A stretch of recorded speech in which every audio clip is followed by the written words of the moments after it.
देखुचंती Vinayak news. प्रधानमंत्री मन की बात कार्यक्रम रे अभिभाषण रखिले मुख्यमंत्री। जाजपुर जिला ओडिशार एक श्रेष्ठ विकसित और समृद्धि जिला भावे परिगणित हेबो। प्रतिटी हृदयर दर्द बुझिपारुथुवा जनप्रिय सरकार मुख्यमंत्री श्रीजुक्त मोहन चरण माझी अचानक जाजपुर जिला गस्त रे जाई बड़चण निर्वाचन मंडल केतक ग्राम परिदर्शन करथिले। सेहीपरि जाजपुर जिला अंतर्गत बड़चण निर्वाचन मंडल समिया ग्राम पंचायत बुढ़ा केन्दुआ ग्राम आयोजित मन की बात कार्यक्रम में यशस्वी मुख्यमंत्री श्रीजुक्त मोहन चरण माझी जोग देथिले। प्रधानमंत्री मन की बात कार्यक्रम सुनिबा सह जाजपुर जिला को ओडिशार एक श्रेष्ठ और समृद्ध और विकसित जिले में परिगणित करने को आह्वान देथिले। सेहीपरि जाजपुर जिलार धर्मशाला निर्वाचन मंडल को नूतन भावे गढ़िबा और प्रगतिर उन्नति दिगरे मुख्यमंत्री निकट में धर्मशाला विधायक हिमांशु शेखर साहू विभिन्न दाबी उपस्थापना करथिले।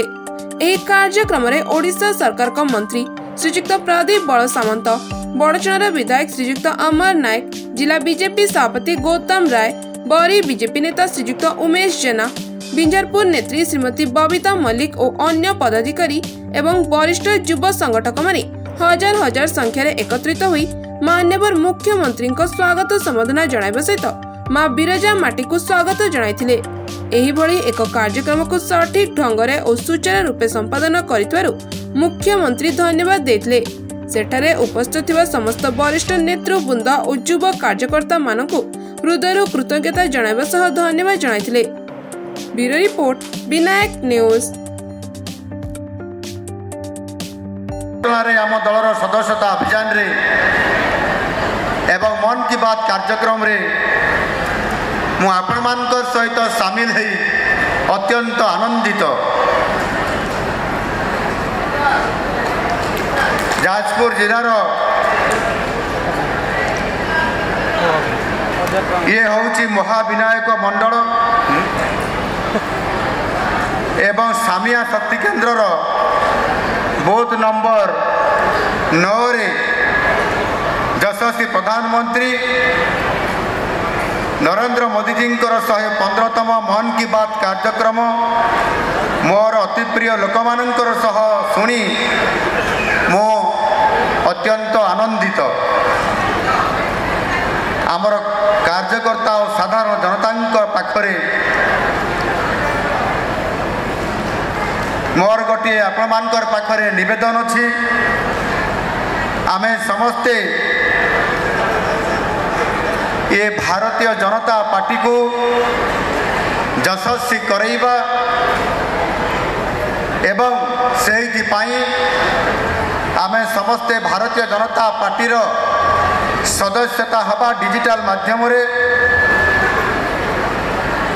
एवं ये राजनीतिक काम ये निश्चित भाव रे किंतु राजनीतिक काम ता सहित मुझे दृढ़तार सहित कहबी जे राष्ट्र निर्माण महान यज्ञ रे आमे सदस्य हेले पुण्य आहुति देवा भरी ये विराट काम हम आई मु आपण मान को निवेदन करुँची आमे समस्ते भारतीय जनता पार्टी सदस्य हवापाई। मन की बात मंच रे ये जाजपुर माटी रे बड़चणा माटी रे आम समस्त प्रियर आम समस्त ओडिशार आमर प्रियर मुख्यमंत्री श्री श्री मोहन चरण माझी प्रथम थर पर सरकार परिवर्तन पर जाजपुर माटी रे बड़चणा माटी रे आसी पाद देइचंदी। मु निश्चय हृदय स्वागत करुचु। आम बड़चणावासी जाजपुरवासी हृदय बहुत बहुत स्वागत करुचु। आगु को एमती बढ़ीजु भारतीय जनता पार्टी सरकार रे आम मोहन सरकार रे आम समस्ते लोकों काम एमती आगु आगु बढ़ी चलती तेणु आपण मान को बहुत बहुत धन्यवाद देवी। एवं आमर बड़चणार विधायक आम बड़ भाई अमर भाई काली जितेबाला धर्मशाला आमर गोटे प्रोग्राम चली जितेबाला मुख्यमंत्री हाउस रो फोन आसिला मन की बात बड़चणार हम से बेलू प्राय दिन 4टा बेलू सकाल 6टा पर्यंत प्राय शोना राति 2टार भी मत फोन पताका कौटू आसो केमी कम हम राति दिन एक कर वर्षार एमती जगार एभलिया जंगल भितर एमती जगह कर बहुत बहुत धन्यवाद। एवं अमर भाई सहित जो युवपीढ़ी मैंने राति अनिद्रा कार्य कर बहुत बहुत धन्यवाद। ମୁଁ ନିଶ୍ଚୟ ଗୋଟିଏ କଥା କହିବି, ସମସ୍ତେ ଏଠି ଯେଉଁମାନେ ବସିଛନ୍ତି ସେମାନେ ବହୁତ ହଡ଼ବଡ଼ିରେ ଜାଗାକୁ ଆସିକି ପହଞ୍ଚନ୍ତି, ରାସ୍ତାରେ ବି ଆହୁରି ଲୋକ ଆସୁଛନ୍ତି, ଯାହା ଆପଣମାନଙ୍କୁ ପୁନର୍ବାର ଧନ୍ୟବାଦ ଦେବେ। ଆମ ସରକାରକୁ ଭଲ ପାଇ ସରକାର ପରିବର୍ତ୍ତନ କରି ଆପଣମାନେ ଆମ ସହିତ ବସି ବିପଦ କଥା ହେଇପାରୁଛନ୍ତି, ବହୁତ ବହୁତ ବଡ଼ କଥା, ବହୁତ ବହୁତ ଧନ୍ୟବାଦ। ଏବଂ ଆଜି ମନ୍ କି ବାତ୍ରେ ଆମେ ସମସ୍ତେ ବସି ଆମର ଯଶସ୍ୱ ପ୍ରଧାନମନ୍ତ୍ରୀ ନରେନ୍ଦ୍ର ମୋଦିଙ୍କ ବାର୍ତ୍ତା ଶୁଣିପାରିଲେ, ତେଣୁ ଆମେ ସମସ୍ତେ ନିଜକୁ ଗର୍ବିତ ଅନୁଭବ କରୁଛୁ। ଯାଜପୁରବାସୀ ସମସ୍ତଙ୍କୁ ଆଜି ଗର୍ବିତ ଅନୁଭବ କରୁଛି। ବହୁତ ବହୁତ ଧନ୍ୟବାଦ। ବିନାୟକ ନ୍ୟୁଜ୍ ଚ୍ୟାନେଲଟି ଭଲ ଲାଗୁଥିଲେ ଲାଇକ୍, କମେଣ୍ଟ, ସବସ୍କ୍ରାଇବ୍ ଓ ସେୟାର କରିବାକୁ ଯେପରି ନ ଭୁଲନ୍ତି।